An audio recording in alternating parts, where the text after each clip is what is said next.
ചെത്താം. Shrimati M Sulfath, ഇപ്പോൾ മാതൃശിശു മരണനിരക്കിൽ നമുക്ക് വളരെ കുറവ് വരുത്താൻ സാധിച്ചിട്ടുണ്ട്.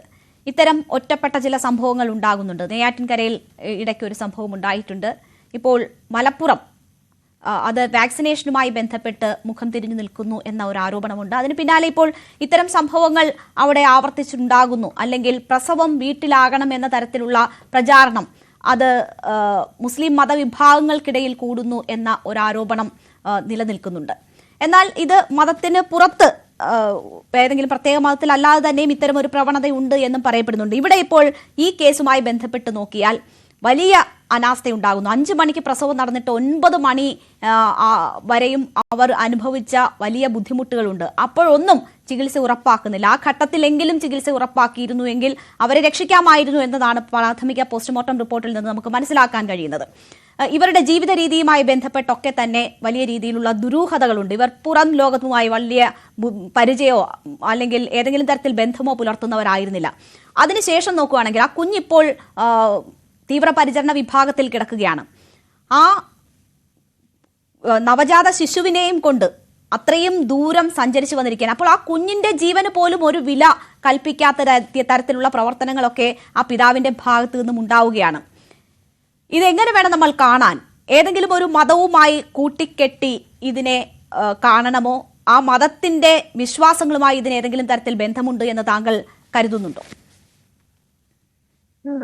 ഈ ഒരു വിഷയത്തിൽ പല തലത്തിൽ നിന്നുകൊണ്ടാണ് അതിനെ സമീപിക്കേണ്ടതെന്ന് എനിക്ക് തോന്നുന്നു. എനിക്ക് മുമ്പ് സംസാരിച്ച ഡോക്ടർ പറഞ്ഞതുപോലെ ആരോഗ്യരംഗത്ത് കേരളം വളരെയേറെ മുന്നോട്ടാണ് എന്നും ശിശുമരണ നിരക്ക് മാതൃമരണ നിരക്ക് ഒക്കെ കുറയ്ക്കാൻ കഴിഞ്ഞതൊക്കെ ആധുനികതയുടെ ഭാഗമായിട്ടും അതുപോലെ ശാസ്ത്രീയ ബോധത്തിന്റെ ഭാഗമായിട്ടും ആരോഗ്യരംഗത്തെ പ്രത്യേക പരിഗണനയും ഒക്കെയായി ബന്ധപ്പെട്ടത് ആണ്. അതുപോലെ പലപ്പോഴും ഇപ്പം പറഞ്ഞ ഗാർഹിക പ്രസവത്തിൽ ഒരു മരണത്തെക്കുറിച്ച് പറയുകയും ചെയ്തു.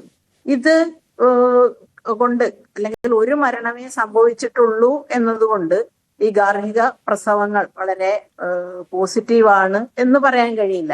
ഒരു പുതിയ പ്രവണത, അതായത് പ്രസവിക്കുക എന്നുള്ളത്, പ്രസവം എന്നത് രോഗാവസ്ഥയല്ല എന്നും അത് പഴയ ആളുകളൊക്കെ വീടുകളിൽ പ്രസവിച്ചിരുന്നുവെന്നും ഒന്നും സംഭവിച്ചിട്ടില്ല എന്ന രീതിയിൽ ഒരു തരത്തിലുള്ള ഒരു പ്രചരണം, ഒരു പുതിയ ആധുനികാനന്തര കാലത്ത് ഈ രീതിയിലുള്ള ചില ക്യാമ്പയിൻ നടക്കുന്നുണ്ടെങ്കിൽ പോലും അത് വലിയ രീതിയിൽ സ്ത്രീകൾ അതിലേക്ക് ആകർഷിക്കപ്പെടുന്നില്ല. ഈ കഴിഞ്ഞ ദിവസങ്ങളിലെ ഈ കണക്കുകൾ നോക്കുക മാത്രമല്ല, യൂട്യൂബിൽ ഇരുന്നു കൊണ്ട് നടത്തുന്ന ഇത്തരം പ്രസവത്തെ പ്രോത്സാഹിപ്പിക്കുന്ന തരത്തിലുള്ള ഒരുപാട് വീഡിയോ നമുക്ക് യൂട്യൂബിൽ കാണാൻ കഴിയും.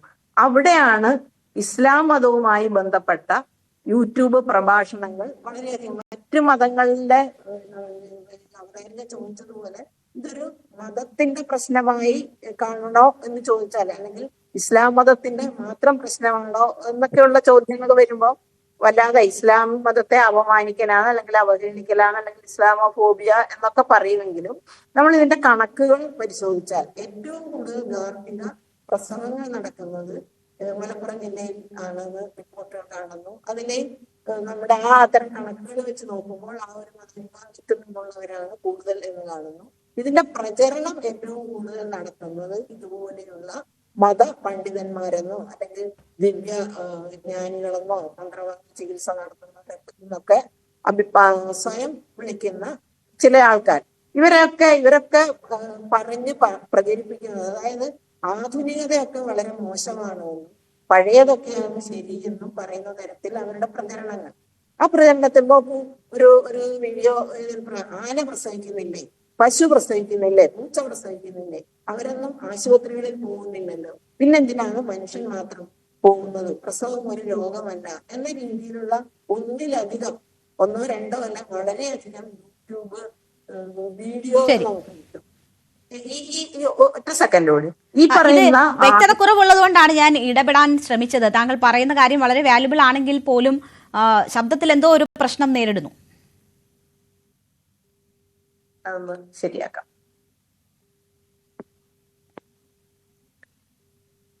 ഓക്കെ, പറഞ്ഞോളൂ. ഇപ്പൊ ക്ലാരിറ്റി ഇപ്പൊ ക്ലാരിറ്റി ഉണ്ട്, പറഞ്ഞോളൂ. ഇത്തരം ഈ ഇതിൽ വീണു പോകുന്നത് പൊതുവെ മുസ്ലിം സമുദായത്തിൽപ്പെട്ടവരാണ് എന്നുള്ളത്. അത് അതിന്റെ കാരണം ഇതുകൊണ്ടാണ് ഇത്തരം പ്രഭാഷണങ്ങൾ, മറ്റൊരു പ്രഭാഷണങ്ങളും ഞാൻ ഇതുവരെ കേട്ടിട്ടില്ല. അങ്ങനെ ഉണ്ടെങ്കിൽ അത് പറയാവുന്നതാണ്. എങ്ങനെ ആയാൽ പോലും ഈ ഒരു അമ്മയോട് ചെയ്തത് ഒരു പക്ഷേ ന്യായീകരിക്കാൻ വേണമെങ്കിൽ പറയാം, ആശുപത്രി പ്രസവത്തിൽ മരണം സംഭവിക്കുന്നില്ലേ, അതുപോലെ ആശുപത്രി ഈ ഇതുവരെ നടന്ന എല്ലാ പ്രസവത്തിലും മരണം സംഭവിച്ചിട്ടില്ലല്ലോ എന്നൊക്കെ പറയുമെങ്കിലും ഒരാളുടെ ജീവൻ വെച്ചുകൊണ്ടാണ് ഇത്തരം ഒരു പരീക്ഷണത്തിന് മുതിരുന്നത് എന്നാണ്. ആ ഒരു ജീവൻ അവർക്കത് അതോടുകൂടി 5 കുട്ടികളാണ് അനാഥരായി പോയത്. ഇത് ഈ കേൾക്കുന്നില്ലേ? പിന്നെയും ആ പ്രശ്നം ഉണ്ടാകുന്നുണ്ട്, ഇടയ്ക്കുണ്ടായിരുന്നില്ല. ഞാൻ താങ്കളിലേക്ക് രണ്ടാം ഘട്ടത്തിലെത്താം, അത് ക്ലിയർ ചെയ്തതിന് ശേഷം താങ്കളിലേക്ക് എത്താം എന്ന് കരുതുന്നു. ശ്രീ ജലീൽ മാമ